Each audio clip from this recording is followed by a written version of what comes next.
So the other day I had a childhood friend reach out to me and ask me if I take commission builds. I was like, absolutely, of course I take commission builds. What did you have in mind?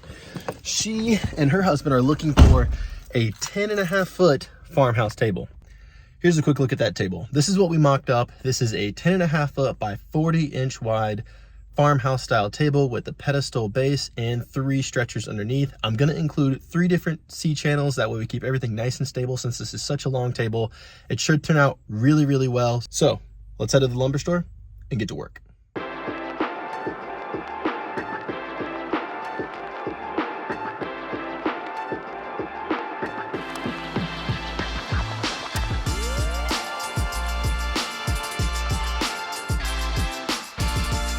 So, like I said, we are headed to the lumber yard. Now, I get this question all the time, where do I get my hardwood lumber from?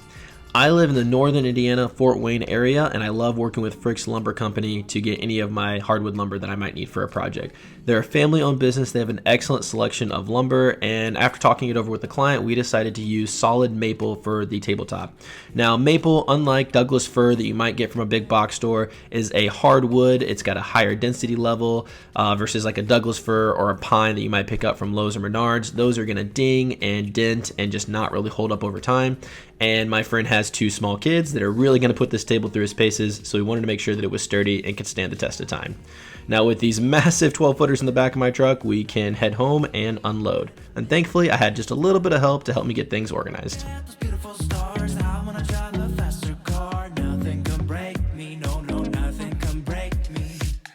With everything unloaded, we could start by squaring up all the edges. Now, I like to use my track saw and square them up. They're pretty close to 90 to begin with, but this gives me a nice, clean 90-degree surface for our glue joints. Once I got them all lined up, I clamped them tight and started laying out all of my lines for the domino. Now, you don't have to have a domino to glue up any kind of table panels. You could use dowel joiner, you could use biscuits, or you could forgo any kind of coplanar assistance tool and just use caul boards to keep everything flat. But I have a domino, I spent time and money getting a domino, so I want to use it to help make my life a little bit easier.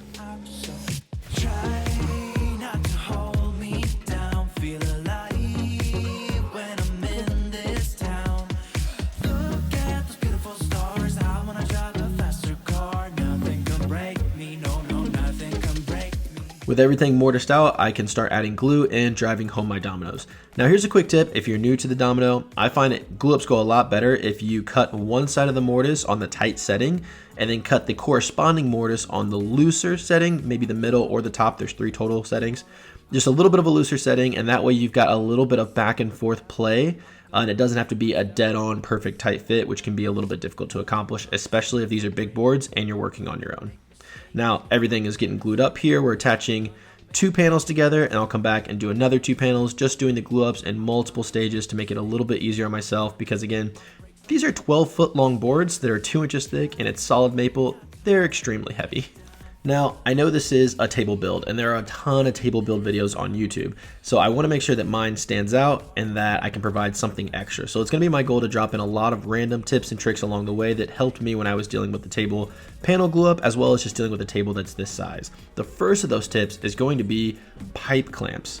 I feel like pipe clamps get a bad rep because they're not parallel clamps, but the pulling pressure on pipe clamps is absolutely insane, and they were what was able to pull the joint together tightly, not the parallel clamps. Holy cow. Man, that was a lot. Anytime you have an opportunity, especially with huge glue ups like this, to break it into multiple different glue ups, smaller ones, and then do big ones later, it's gonna save you a lot of headache. In my woodworking youth, I would have arrogantly tried to glue up all 5 of these panels at once, and it would have been an epic nightmare, and I probably would not have got a very good panel for my tabletop. But as we learn, we grow. Do it in multiple batches, save yourself a headache. I mean, I'm dripping in sweat. These things are so heavy and so unruly, but we managed to get it done. Tomorrow we'll come back and bring both pieces together for the full tabletop. We'll see you then.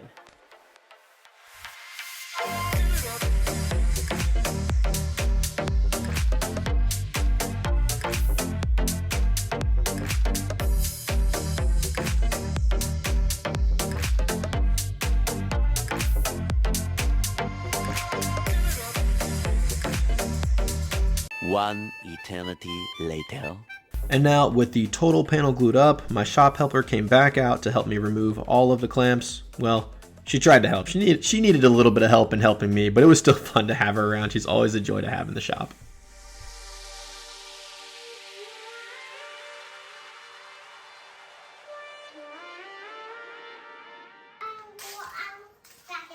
Oh, gonna go back inside? Well, thank you for the help. Thank you, sweetheart. You're welcome. Well, following that insane level of cuteness, the next day I could get the tabletop loaded into the back of the truck. And right about here is when I realized that I can't lift it high enough without it hitting the ceiling of my garage in order to lift the tailgate up. So I had to pull the truck forward, and then everything could be lifted up and the tailgate could be closed. And that will bring us right into tabletop tip number 2. Okay, so we're all loaded up. Hopefully I'm not too backlit, and hopefully the wind isn't too bad. Well, I wanted to point this out because this is one of the better think before I do something ideas versus trying to figure out how to solve an issue later. So just being a little proactive here. Now, I used dominoes, as you saw in the previous scene, to make sure all of our boards were coplanar when we glued them up. But this board is oversized right now, so it's 12 foot long. The total table length is going to be 10.5 feet long, which means we're going to cut this to size, which is by design. The catch is we don't want to cut and accidentally expose some of our dominoes. So what I'm going to do, my marks are still on top here, and I'll show you that in a separate clip. I'm going to measure down from this end to where the first domino mark is and mark on the end grain, which will not be sanded by the industrial belt sander that we're about to go to. That way I still have that reference point once this is totally sanded down. And I'll do the same thing on the other end. That way I know, hey, from this end down, it's 7.5 inches before you hit that domino. That I can cut either before or after that line as needs may be in order to get my total 10.5 feet based on how much room I have at the other end. Hopefully that makes sense. If not, I'll show you later.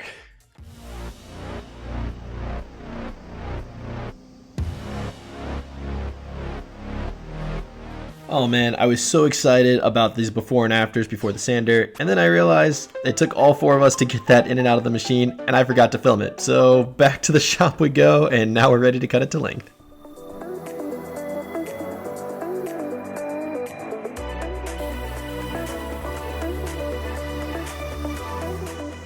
Okay, so our panel's glued up. It's cut to length. We're going with a 10.5 foot table. If I haven't mentioned that already, that's how long this is, and it's 40 inches wide. So the next step is going to be to inlay the C channels. Now, unfortunately, the C channels got put on delay.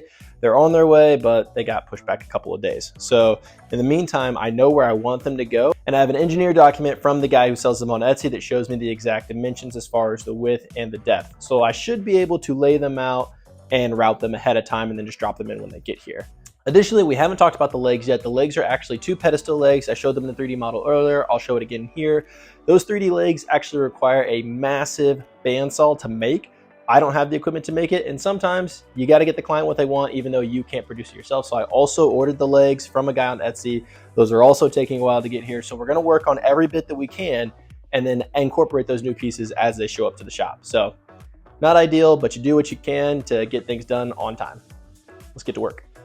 And oddly enough, about 3 hours after filming that scene, the C channels got delivered. So I did not have to route these blind, which is great. I was able to lay them on the tabletop, square them up, and then start routing out the C channels.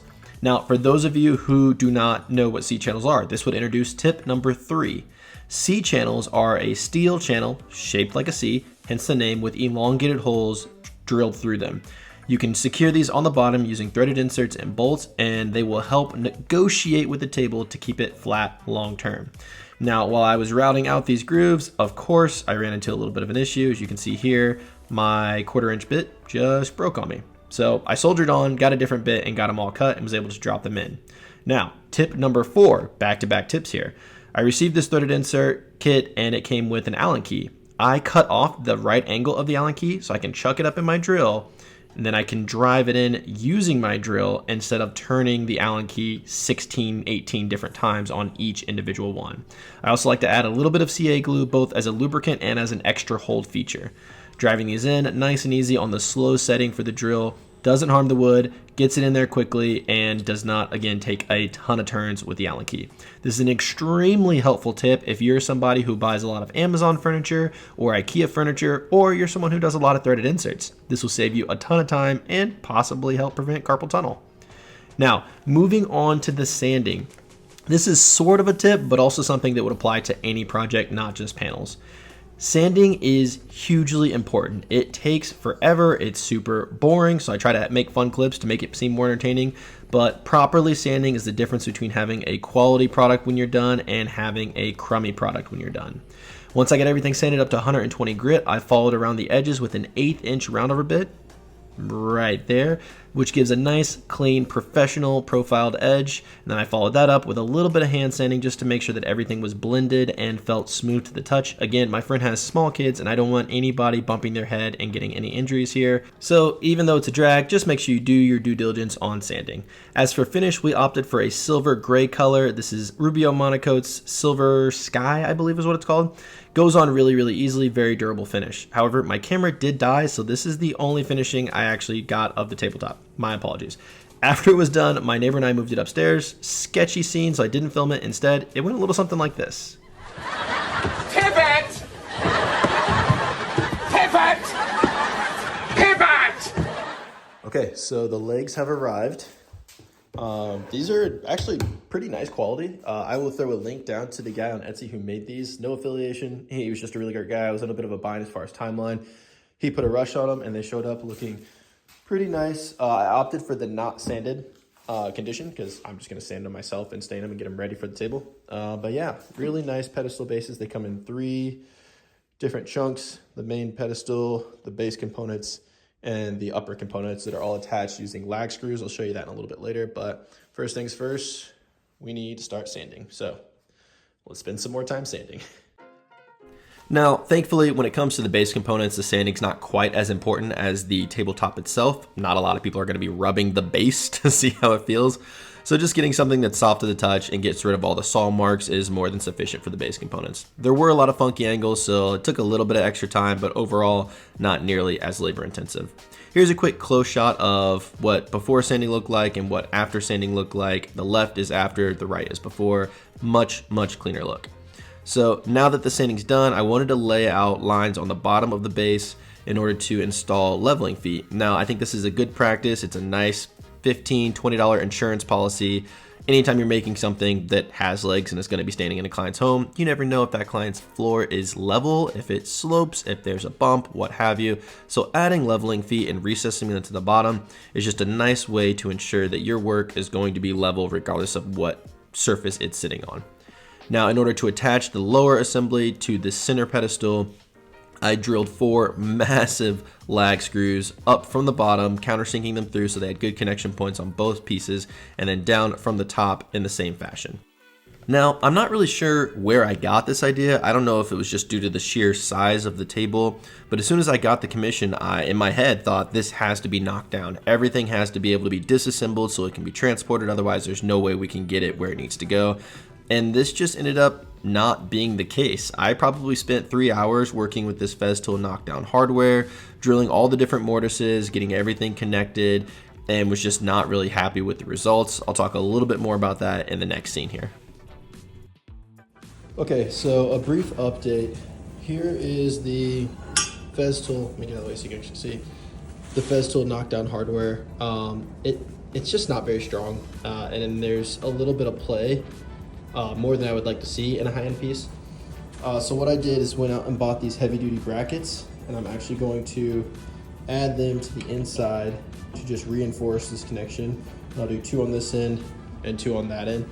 And I'll do that with threaded inserts and bolts. That way those are removable. Everything's still knocked down and can still come apart for travel and moving it if they ever decide to go to a different house. But it should be significantly more secure. So we're gonna do that next.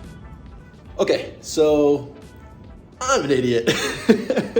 And this happens to all kinds of people, if not every person who does anything DIY or builds furniture or does construction, whatever. People make mistakes. We make dumb mistakes. So let me show you what I did.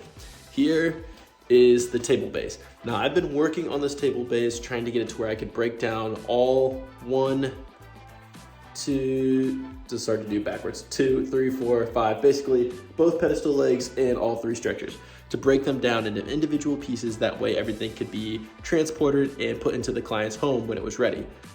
I did not bother to ask the client how wide their front door was. It's 35 inches wide. The widest point of this table base is only 33 inches. So I can make this all one unit solid construction, no knockdown hardware, no anything kind of fasteners, dominoes, glue, clamps, rock solid, and it'll fit just fine. Holy cow, I just wasted like 3 hours trying to get this all figured out and totally secure and all this, that, and the other thing, and it was a huge waste. So, word from the, let's say, educated, wisdom sounds a little aggressive for this, figure out what your measurements are as far as where you're trying to get your piece into and if multiple components are necessary, because you can save yourself just a world of headache. I'm gonna glue this up now. Well, after what can easily be described as the most stressful glue up of my entire woodworking career, our table base is glued up. We've got the bottom stretcher and 2 top stretchers with several dominoes in each. This should be rock solid once all this glue cures. Whew. Tomorrow we will do some finish sanding, do some profile work, and put the stain on. All right, guys, we are on the home stretch. You've seen profile work, you've seen sanding, so I'm not gonna repeat that. I will show you applying the stain here. It went on really easily. There was just a lot of different components.